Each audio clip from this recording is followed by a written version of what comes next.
Oh, hi there. Are you ready for the ultimate backpacker striptease? Okay, that got weird. Okay, JK, it's not as salacious as I made it sound, but I am going to put on and take off all of the essential layers that I wore on my 2024 Thru-Hike of the Pacific Crest Trail. So don't worry, it's PG, but after 2,000 plus miles on the PCT, I have some strong opinions about those layers that I wore every single day. So stick around because I'm going to be spilling the secrets about one of the layers that I ended up packing home, and two surprising layers that work together to keep me way warmer than expected in the Sierras. The whole goal of this video is to showcase the essential layers that I relied on the trail and why they worked. And it's not just a random list. This is gear that I spent a lot of time choosing. This is gear that kept me alive, comfortable, and sort of clean for 5 months. So let's dive in. Okay, first up on the list is my Enlightened equipment, Torrid. Now, this is a men's 2XL. This is not a custom one. These are colors that at the time were available, ready to order. It has synthetic insulation, and well, let's talk about why that was important for me.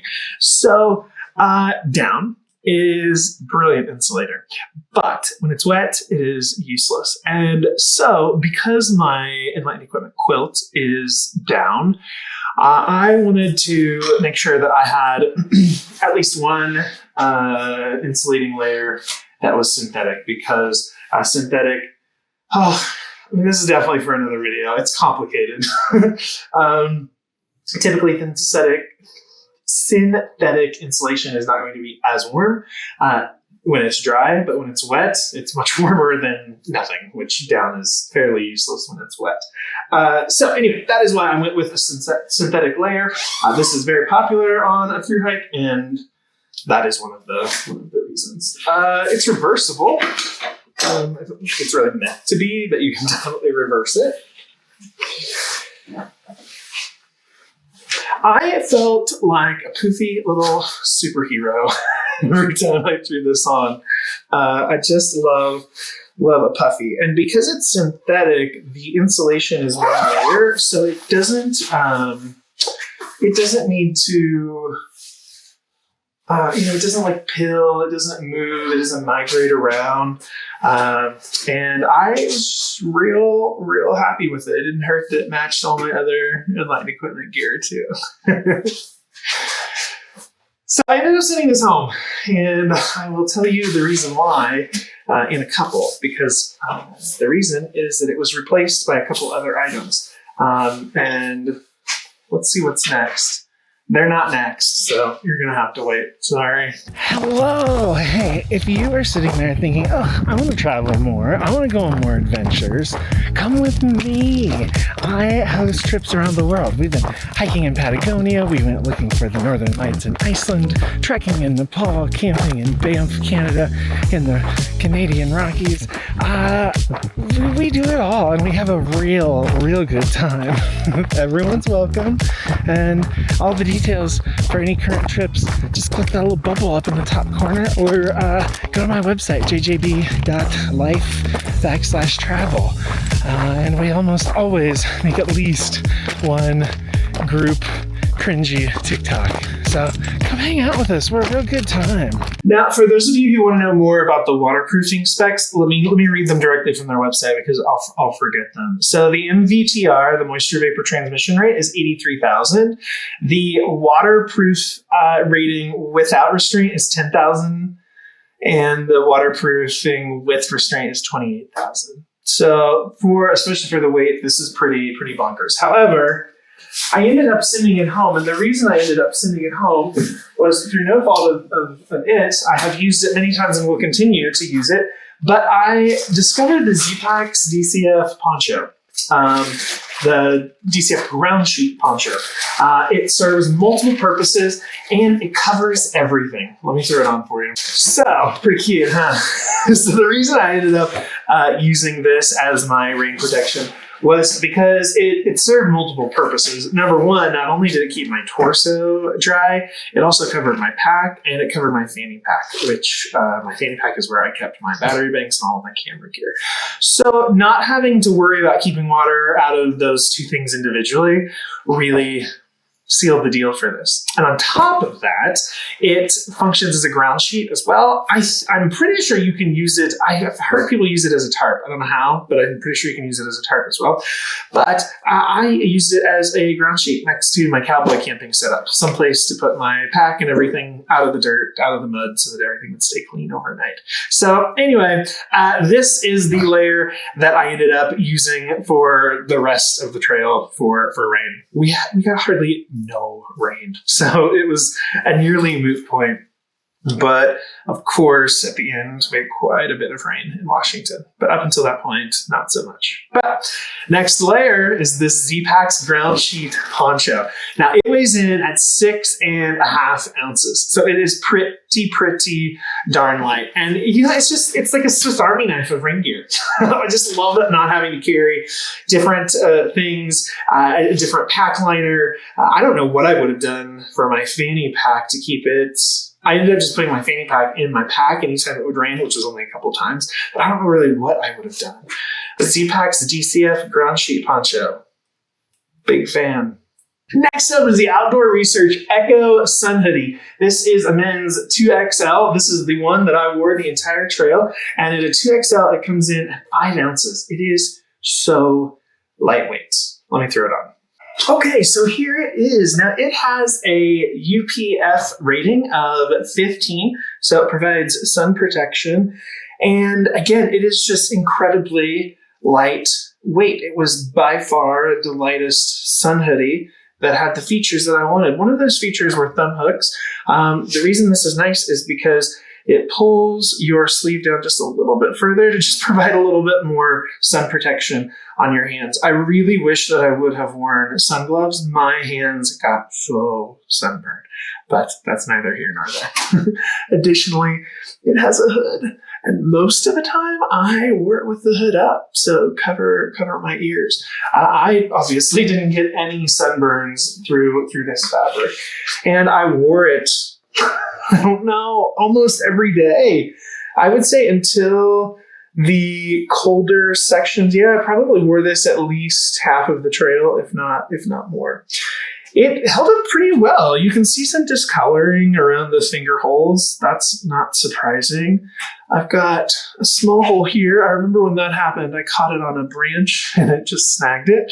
And then because it got rubbed going against trees and bushes and all kinds of things, you can see there's a little bit of like pilling on the fabric.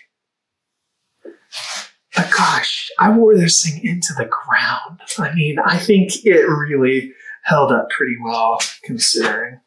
So I would never, unless something magical comes along, I would never stray from this. This is my sun hoodie until I find something better. The Outdoor Research Echo Hoodie. If I had a nickel for every time someone asked me, aren't you hot in a hoodie? I'd have at least, I don't know, $1.35. But seriously, if you're hiking in the desert, you need this. Okay, now we're arriving at the items that replaced my Enlightened equipment Torrid Puffy.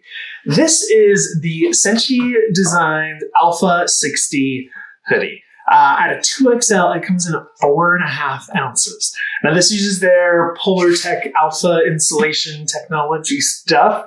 And despite being super ultralight and very, very breathable, it's very warm. It relies on all this texture. Can you see all that texture up in there? All those little furry things trap heat and provide so much more warmth than you would expect from such a seemingly flimsy, lightweight hoodie. This is the Senshi Designs logo. They have other products too. They also have this in other weights, but this is the lightest weight option. If you wanted more warmth, you could go with one of the heavier options. I'm sure the extra weight is worth it if you need the warmth. The way this was able to replace my Puffy was not because this alone is warm enough to replace a Puffy, but because I started using this. This is the Enlightened Equipment Copperfield wind shirt. It feels like it's made out of a trash bag. It's that lightweight, but it is really, really warm without providing really any insulation, but it just keeps the wind off of you. This is 2.5 ounces. And it and the pants, there are pants that I also have, which I don't think I wore once, but my legs are never cold. But if your legs are cold, I have a black pair of pants made out of the same exact material. And these both would scrunch up so small that I could carry them in this little pocket in the back of my fanny pack. And it was maybe that wide. It was just barely noticeable to have them. And the fact that this combined with my cinchie could replace my Puffy, no brainer. Why wouldn't I? Now, the reason I was able to replace my Puffy was because we were in crazy cold temperatures. If we had been, it wouldn't have been enough. This and the cinchie are not as warm as the Puffy, for sure. But if your Puffy is a little bit more warmth than you're going to need, this might be an option that's going to save you a pretty decent amount of weight. The thing is, just by keeping the wind off of you, it really provides a lot of warmth. You can also wear it in light rain. It's not waterproof. You are going to get wet, but in a light sprinkle, it will keep it off. This jacket is like that friend who's quiet, but just always shows up when you need him. Not like you. What lessons did I learn when it comes to base layers?